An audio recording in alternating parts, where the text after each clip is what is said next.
त्वम् रथमिन्द्रमेधसा तये पाकासुन्दमिषिरप्रणयसि प्राणावज्जनयसि सद्यश्चित्तमभीष्टायेकरोपसश्च वाजिनम् सास्माकमनवद्यतु तु जानवेधसामिमाम् वाचन्न वेधसाम्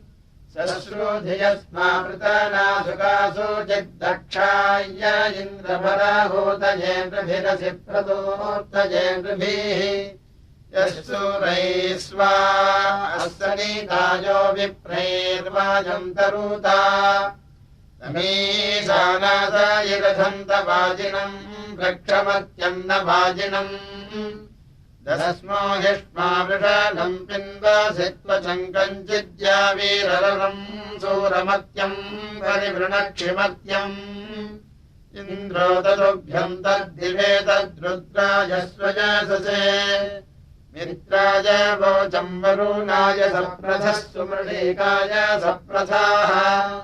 अस्माकम् वैन्द्रमुष्मशीष्टये सखायम् विश्वायुम् प्रासहंयुजम् वाजेषु प्रासहंयुजम्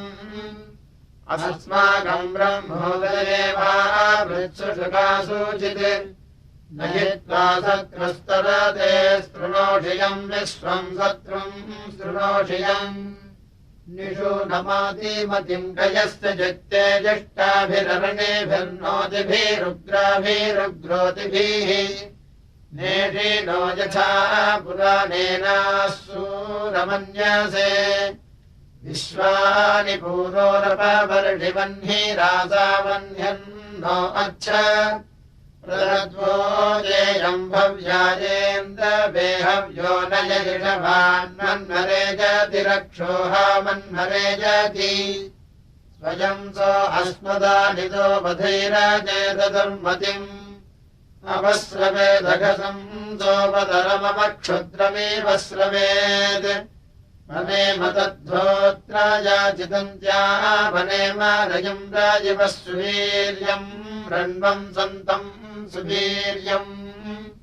दुर्मन्मानम् सुमन्तोभिरेमिषावृचीमहि आसत्याभिरिन्द्रम् जुम्नहोतिभिर्यजत्रम् जुम्नहोतिभिः प्रप्रावो अस्मे स्वयसोभिरुचीवरिवर्ग इन्द्रो दुर्मतीनाम् दधीमन् दुर्मतीनाम् स्वयम् सारेषयध्यैयान उपेशे अत्रैः हतेव सन्नवक्षति क्षिप्ताजोर्निर्नवक्षति त्वन्न इन्द्रराजा परीनसा याहि पथा नेहसा पुरो याह्य रक्षसा स च स्वनः पराकः स च स्वास्तमीकः वाहिनो दूरादानादभिष्टेभिः सदा बाह्यभिष्टेभिः त्वन्न इन्द्रराजा तनूषसोऽग्रम् चित्वा महिमा चक्षतवसे महे मित्रम् नावसे ओजिष्ठत्रादरवीदारथम् कञ्चीदमर्त्य अन्यमस्मद्रिरिषेयम् जीदद्रिभोरिक्षन्तम् जिदद्रिवः वाजिना इन्द्रदुष्टतस्मृतो मयाता सदमिद्दुर्मतीनाम् देवः सन्दुर्मतीनाम् हन्ता पापस्य रक्षसस्त्राता विप्रस्य मावतः अथाहित्वा जनिता जीजनद्वसो रक्षोहणम् त्वाजीजनद्वसो येन्द्रजाह्युपनः परावतो नायमच्छा विदधानीव सत्त्वाधिरस्तम् राजेव सत्त्वादिः अपामहे त्वा भजम् प्रयस्वन्तः सुते सजा पुत्रासो न पितरम् वाजसातयेमम् ज्येष्ठम् वाजसातये विभासोपमिन्द्रसुपानमद्रिभिः कोसेन सिक्तमबलम् नपुंसकस्तादृशानो नपुंसकः मदाय हर्यदायते दुविष्टमायधायसे आत्वा यच्छन्तु हरिजोलसूर्यमहाविश्वे वसूर्यम् अविन्दद्दिवो निहितम् गुहानिधिम् वेर्न गर्भम् परिवेगमस्मन्यनन्ते अन्तरस्मानि व्रजम् वज्रीगवादिवसिषा सन्नङ्गीरस्तमः अपावृणोदिष इन्द्रः परीवृता द्वारयिषः परीवृताः दादृहानो वज्रमिन्द्रो गवस्योक्षमेव दिग्ममसनायसं स्यादरिहत्यायसं स्यात् दिव्यानवोजसाशवोभिन्द्रमज्मना तष्टेव वृक्षम् वनिनो निवृष्टसि परस्वेव निवृष्टसि त्वम् वृथा नद्य इन्द्रसप्तवेच्छा समुद्रमासृजो रथाङ्गिव वाजयतो रथाङ्गिव इदमूतीर युञ्जत समानमर्थमक्षीतम् धेनूरीवमनावे विश्वतो भसोजनाय विश्वतो रथः इमाम् ते वाचम् वसूयन्त आजभोरथन्नधीरस्वपा अदक्षिणः सुम्नाय त्वामादक्षिषुः शुम्भन्तो जेन्यम् यथा वाजेषु विप्रवाजिनम् अत्यमिव सवसे सातजेधना विश्वाधनानि सातये भिनत्वरो नवतिमिन्द्रपूरवेदिवो दासाय मही दासुषे ऋतो वज्रेण दासुषे ऋतो अतिथिग्वाय संवरम् गिरे रुग्रो अवाभरत् महोधना निदयमानवोजसा विश्वाधनान्योजसा इन्द्रः समत्सु यजमानमार्यम् प्राभद्विश्वेषु सतमोदिमादिषु स्वर्णेरेष्वादिषु मनाभेसा सदव्रतार्तकम् कृष्णामारन्धयत् तक्षन्न विश्वम् ददृशानमोषधिन्यर्षसा नमोषधि सूरश्चक्रम् प्रबृहज्जातवोजसा प्रभित्ते वाचमरुणो मूषायति शाणामूषायति उशनायत्वरावतो जगन्नूतये कवे सुम्नानि विश्वावनूषेव दुर्वनिरहा विश्वेव दुर्वणीः सरो नव्येभिर्वृषकर्मन्नुक्थैः पुरान्दत्तः पायुभिः पायिषग्मैः विमोदासेभिरिन्द्रस्तमानो वावृधीथाहोभिर्वज्यौ इन्द्रायैद्योरसूरो अनम् मदेन्द्राय मयि पृथिवी परीमभिर्जुम्नसा तापरीमभिः इन्द्रम् विश्वे सजोषसो देवासो दधिरे पुरः इन्द्राय विश्वासमानानि मानुषा रातानि सन्तु मानुषा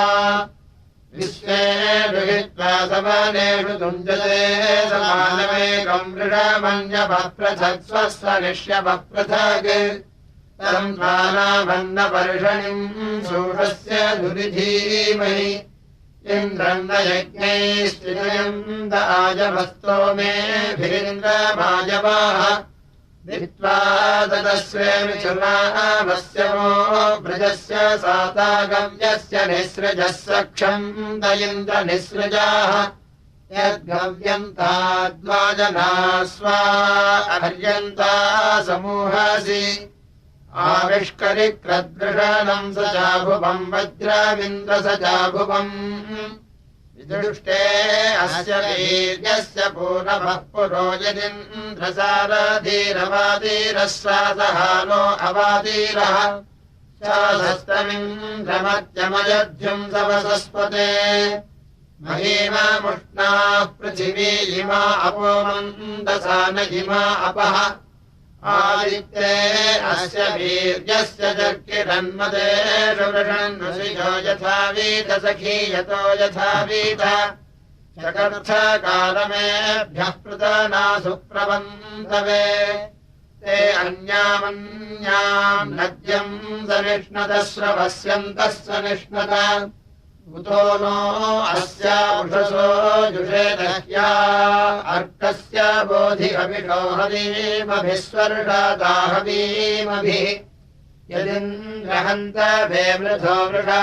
वज्रञ्चिकेदसि आमे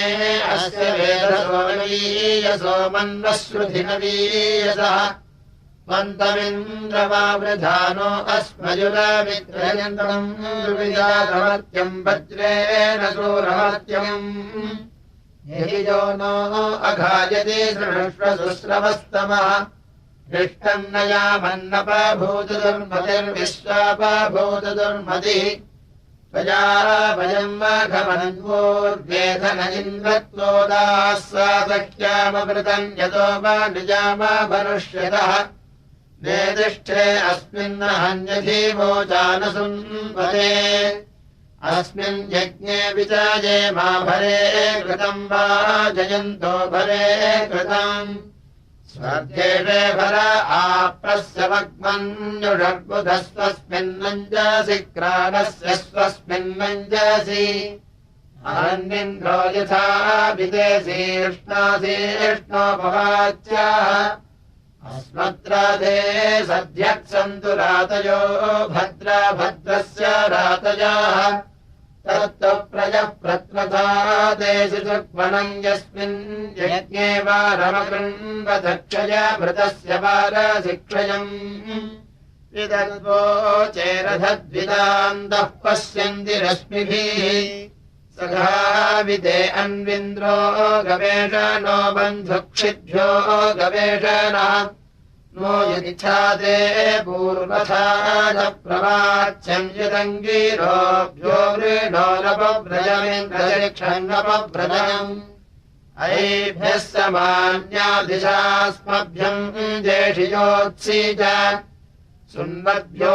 रन्धया कञ्चीरव्रतम् ऋणायन्तम् जिरव्रतम् संयज्ञनाम् कृतोभिः सूरयेक्षयद्धने हिते तरुणन्दस्रवस्य वप्रयक्षन्दस्रवस्य वाः तस्मायुः प्रजापतिर्बाधे अर्चन्योजसा इन्द्रभोक्यम् दिरिषन्दधीतयो देवानधीतयाः इमम् तमिन्द्रापर्वता पुरो युधायो नः प्रतन्यातपतन्तमिद्धतम् वज्रेण तन्तमिद्धतम् दूरे कर्ता यच्छन् सद्गहनम् यदि रक्षत् अस्माकम् शत्रून् परिशूरविश्वतो धर्मादर्शेष्टविश्वताः उभे पूना विरोधसी ऋतेन द्रुहो लहानिसंमहीरनिद्राः अभिव्रज्य यत्र हता अमित्रा वैलस्थानम् परिदृढा असेरन् अभिव्रज्याजितद्रिवः शीर्षायातुमतीना छिन्दिवडूरिणा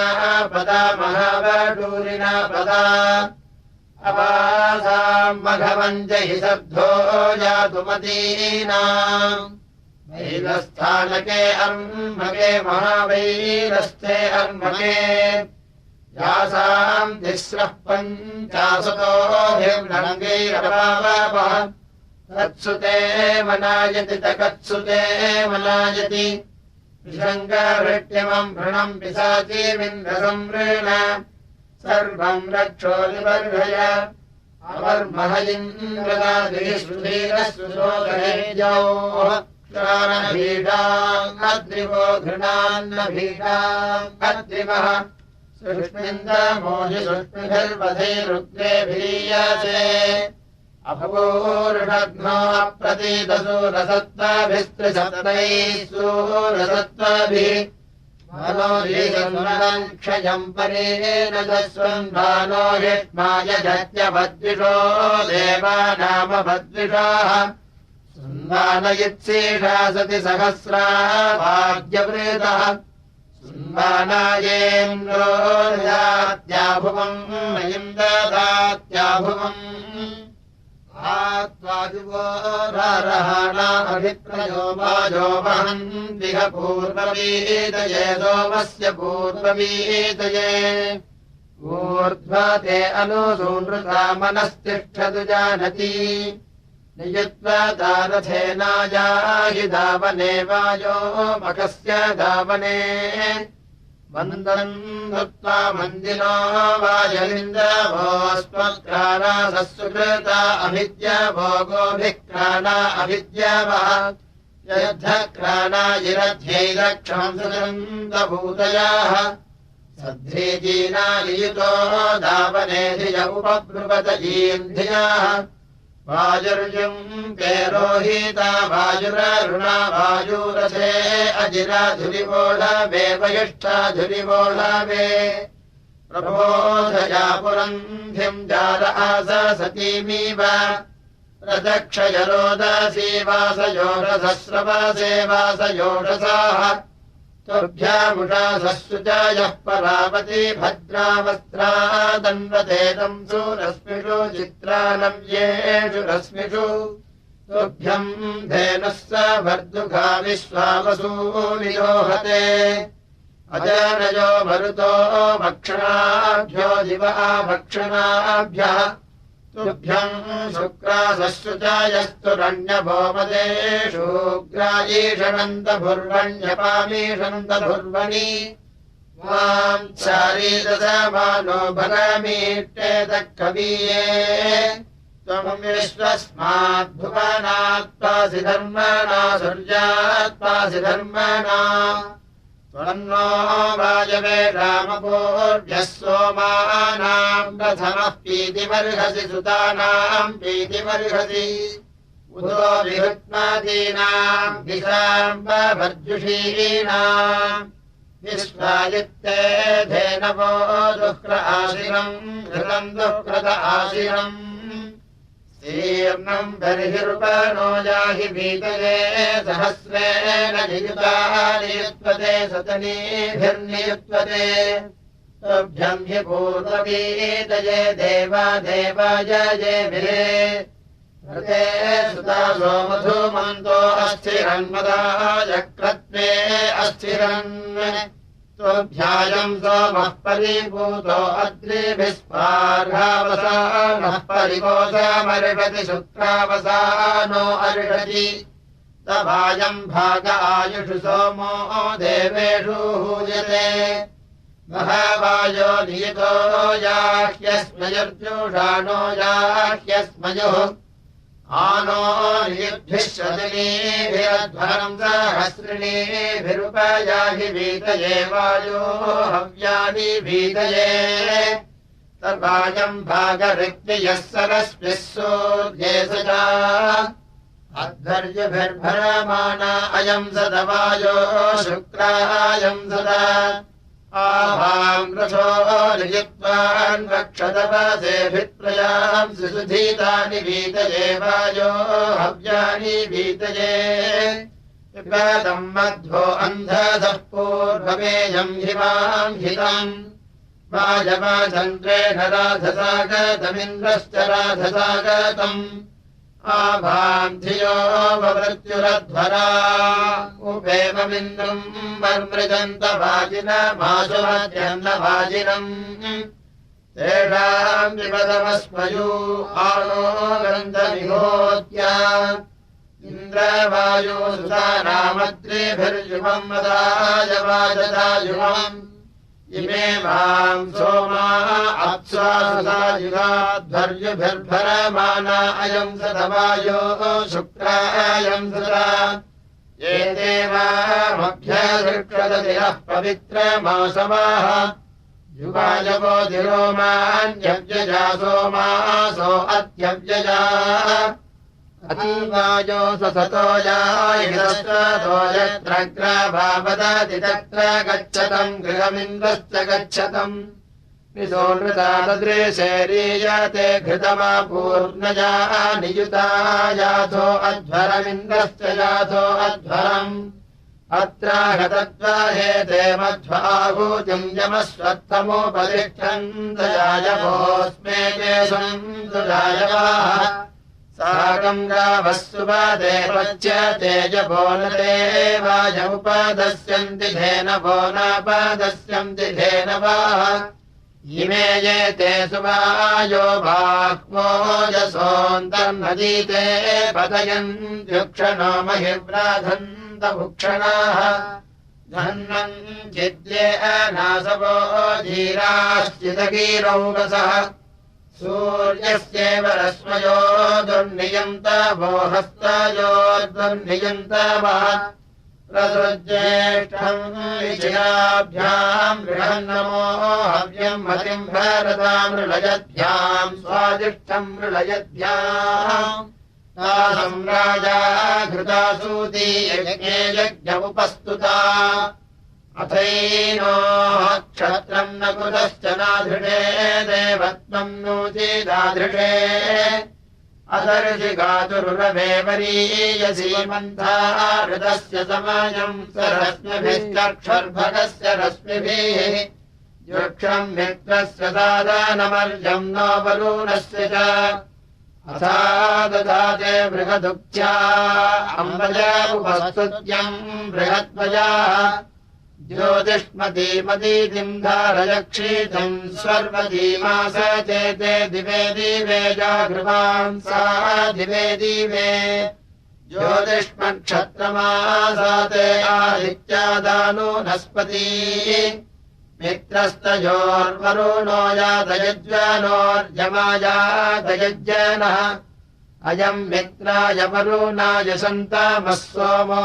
भूत्वभवानेष्वाभगो देवो देवेष्वाभगः तम् देवासो जुषेण तविस्मे अद्य सजोषसः तथा राजानागरथो यदीमाहरता वानायदीमाहे यो मित्राय वरुणायावीधज्जनो नर्वाणम् तम् मदीपातो अम्भसो दास्वाम् सम्मर्तमम्भसा तमर्यमाभिरक्षत्य जोयन्तमनुव्रतम् उक्थैर्येनोः परिभूषतिव्रतम् स्तोमैराभूषतिव्रतम् नमो दिवे बृहति रोदसीभ्याम् मित्राय वोचम् वरुणाय मीरुषे मीरुषे इन्द्रमग्निमुपस्तुहिज्योक्षमर्यमनम् भगम् योग्यीमन्तः प्रजया सचेमहि सोमस्योती सचेमहि ऊती देवानाम् वयमिन्द्रवन्तो मंसीमहि स्वयससो मरुद्भिः अग्निर्मित्रो वरुणः शर्मयम् सन्तदस्याम भगवानो भयम् च भद्रम् नो अभिवादयमनाः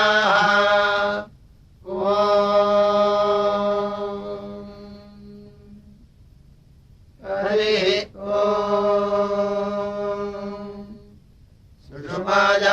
सुषुमायादमद्रिभिर्गो श्रीदामत्सराजिमे सोमाः सोमत्सराजिमे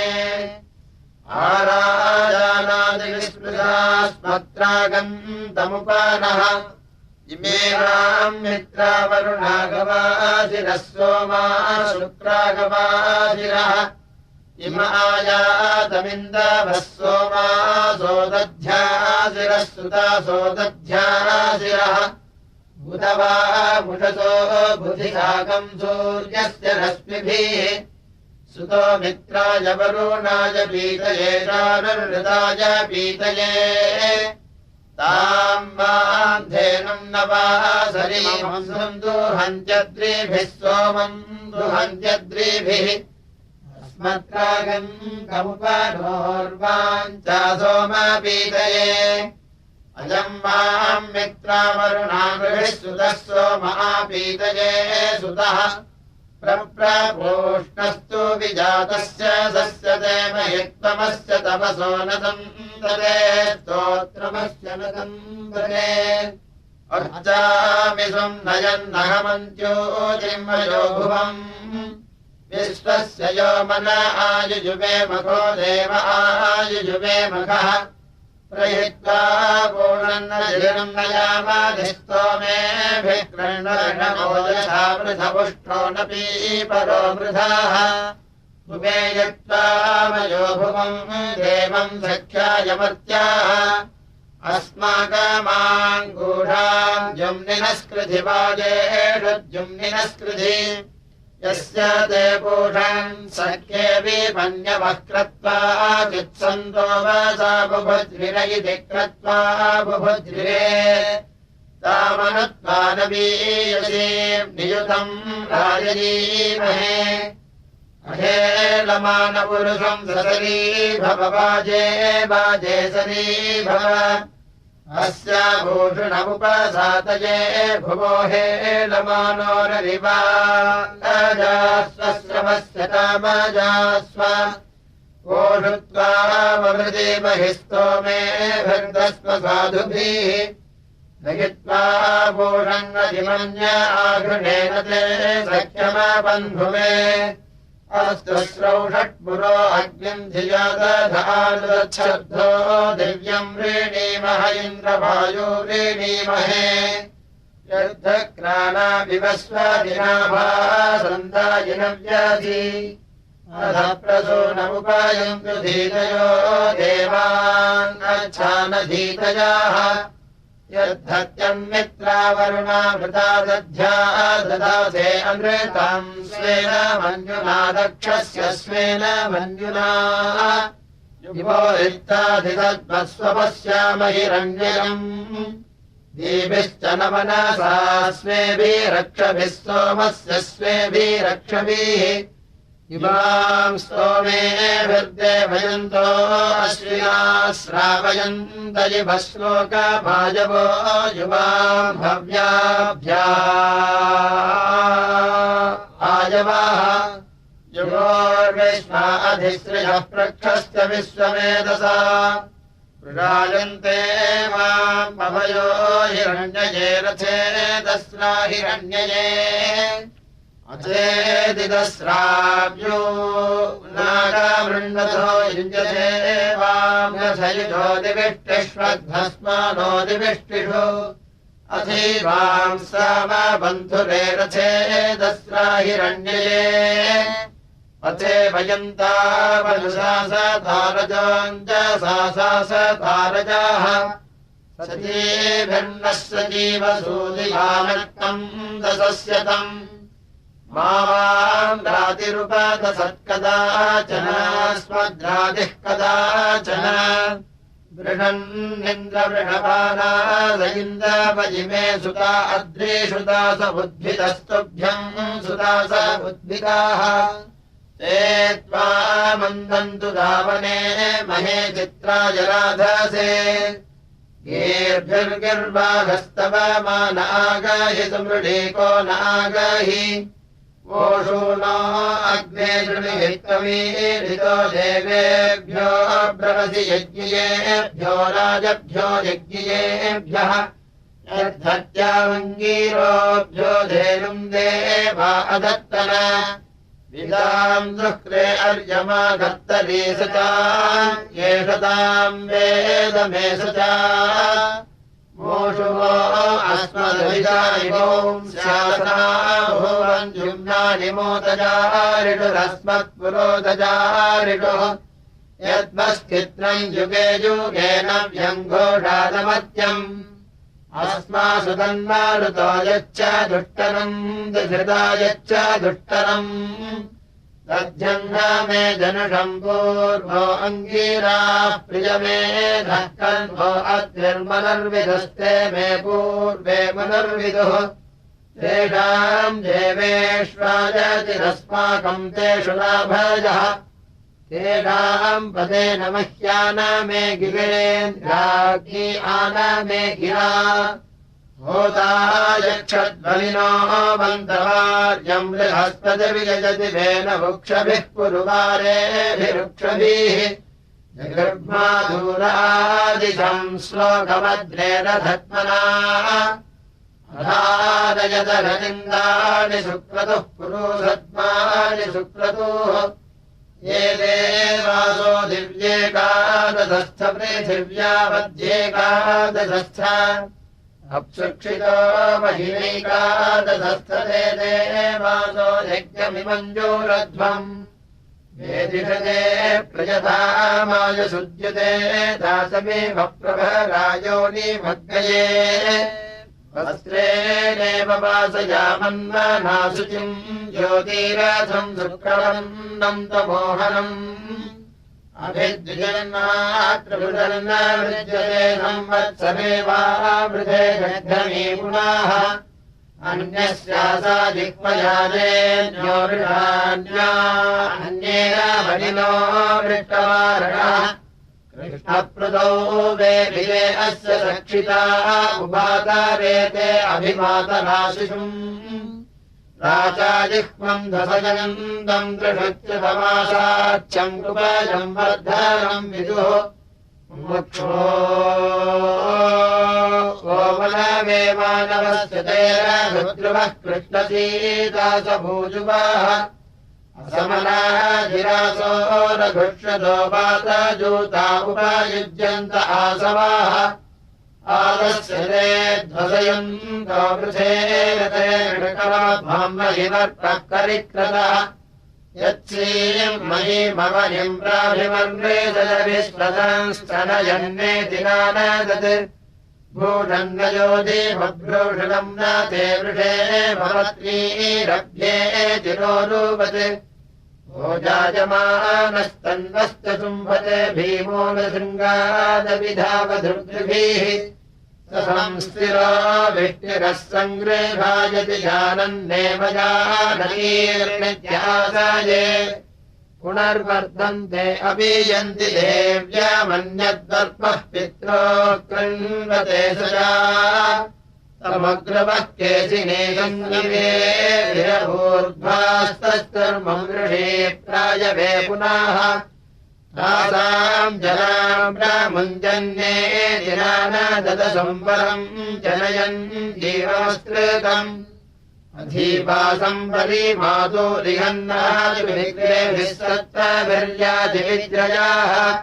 वयोदधत्पद्वदेरेरिहस्सदानुष्येनी सजते वत्तनीरः अस्माकमग्ने मघवत्सुदे दृह्यदश्रुसीवान् वृषभोदमूनाः अपास्याशिशुमतीरतीतेर्वर्मेव युत्सुपरिजर्भूराणः इदमग्ने सुधीतम् दुर्धीतादधिप्रियादो चिन्वन्नः प्रेयो अस्तु ते यत्ते शुक्रम् तन्वो रोचते शुचितेनास्मभ्यम् मनसे रत्नमात्मम् तथा जनावमृतनो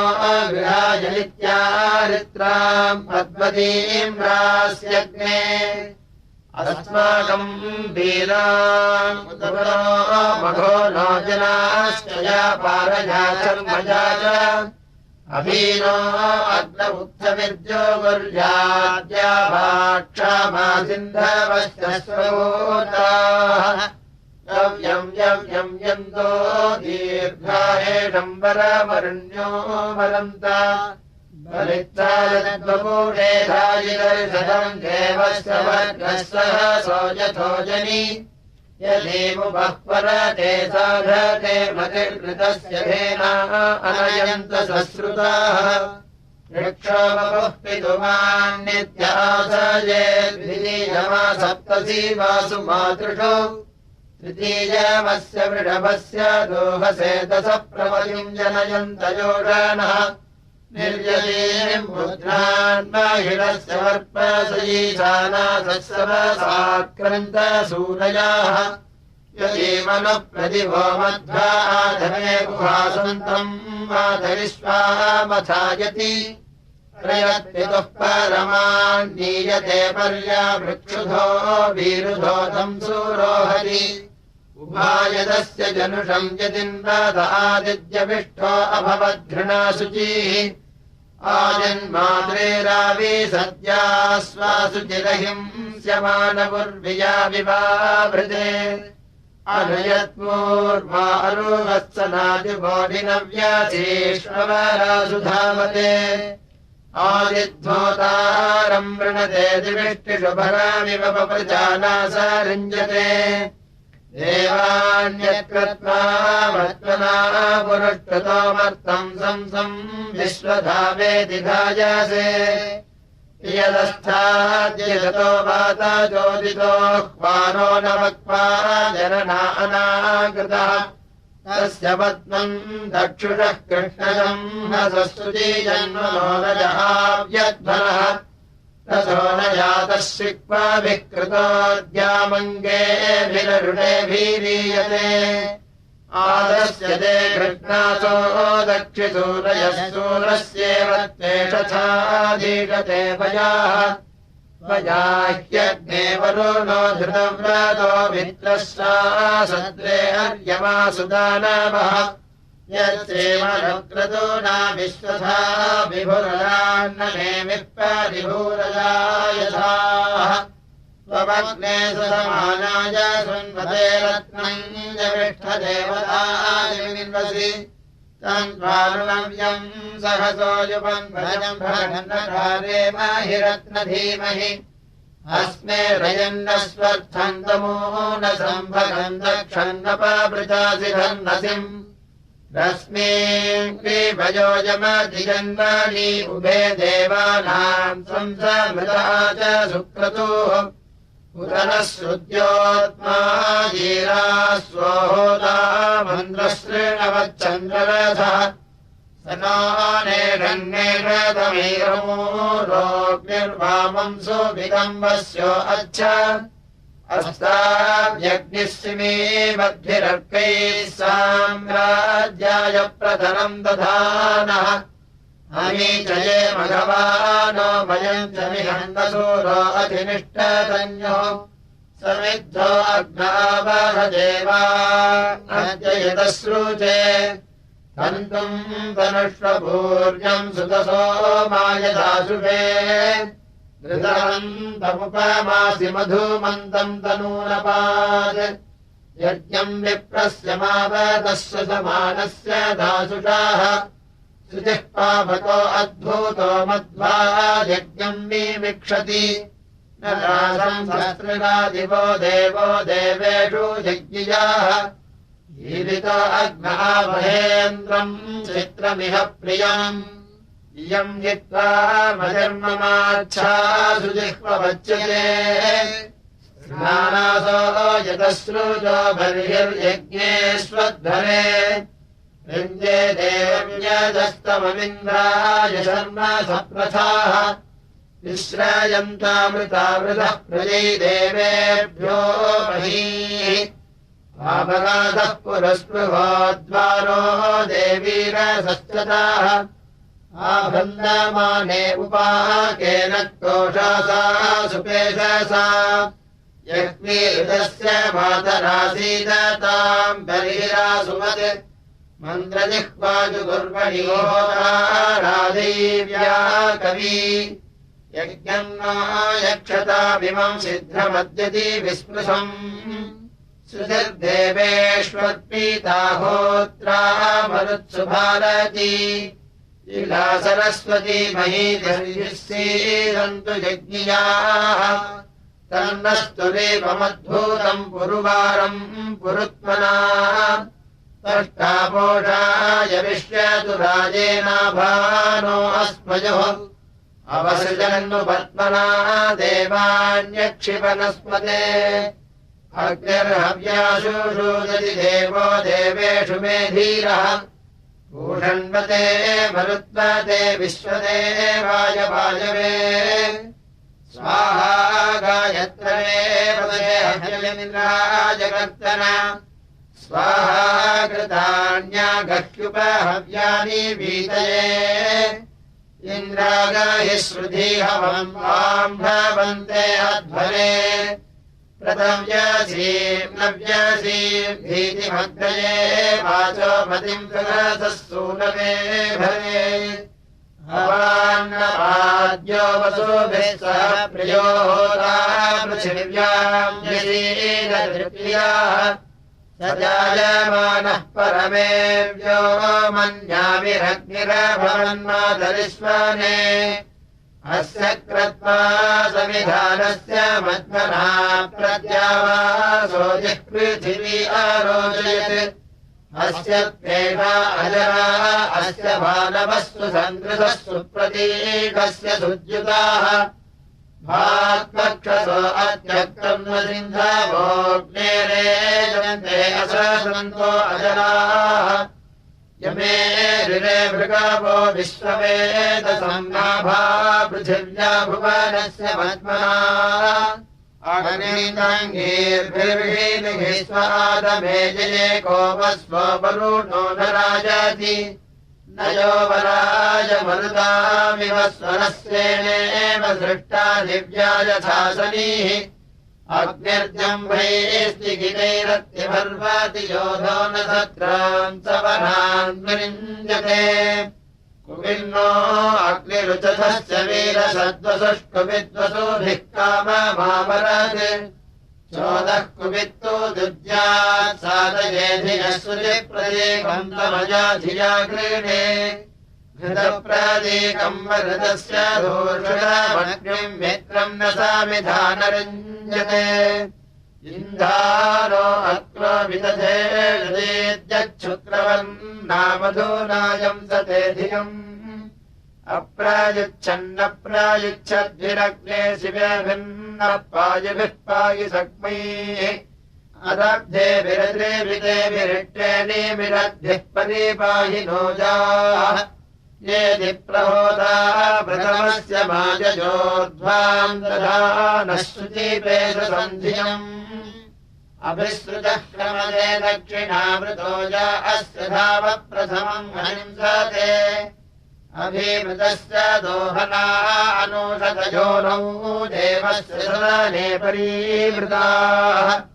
अपामुपस्थे विभृतो यथा वा सदधस्वथादयज्ञाभिरीयते योरथः सवायसा तदिद्वपुः समानमर्थम् वितरित्रतामितः आदीम् भगो न हव्यः समस्मदा वोढम् न रश्मीम् समायम् स्तसारथिः यमीम् त्वा समायसा सपर्यतः समाने यो नामिथुना समोगसा दिवाननक्तम् बलितो युवाजनि पुरोचरन् नजरो मानुषायुगा तमीम् हिन्वन्ति धीरयोदशोदृशो देवम् मत्ता स्वभूतये हवामहे धनोरधिप्रमदासन्नत्यभिवृद्धिर्वयुनानवाधिक त्वम् यज्ञे दिव्यस्य राजासि त्वम् पार्थिवस्य पशुपाजीवत्मना येनीरयेभिश्रिया हिरण्यजीवक्परीबर्हिरासाते अग्ने जुरस्वप्रतिहर्यदद्वचो मन्द्रस्वधा भरतजातसुक्रतो यो विश्वतः प्रत्यङ्गसीदर्शतो रण्वः सन्दृष्टो विदुमाक्षयाः तम् पृच्छता स जगामासवेदसति कित्वा ईयते सान्वीयते तस्मिन् सन्धिप्रसिडस्तस्मिन् निष्ठयः समाजस्य समानः सुष्मिनस्पतिः तमित्रच्छन्ति न सिमो विपृच्छति सेनेव धीरो मनसा यदग्रभीत् न वृष्यते प्रथमम् नापरम् वचोऽस्य क्रत्वा सजते अप्रादृविदः तमिर्गच्छन्ति जुह्वा हस्तमर्वतीर्विश्वान्येकशृणभद्वतांसिने गुरुप्रेणस्ततो